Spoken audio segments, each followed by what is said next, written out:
Even Sunday afternoon, there was a couple of big thunderstorms eastern Baltimore County. We saw what happened yesterday, and it's happening again today. And not only are these storms producing wind gusts over 60 miles per hour occasionally, and there's a lot of lightning out there, but we're kind of concerned about the flooding potential because we've seen so much rain over the last couple of days. Let's take a look at it. Some spots, including today, have picked up 5-6 inches of rain with these thunderstorms that have come through over the last couple of days. You can see the bullseyes right there represented by the yellow and lighter shades of green here in Harford County. Most of this was from the thunderstorms yesterday, almost 5.7 inches up in Bel Air. And then we got another bullseye here from this storm that came out of Howard County and moved into Baltimore City.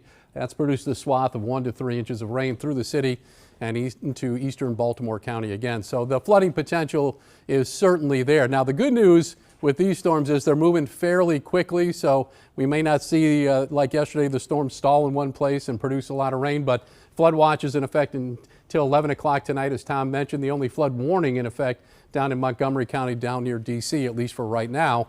But of course, the Weather Service is monitoring that. These are damage reports that come into the Weather Center.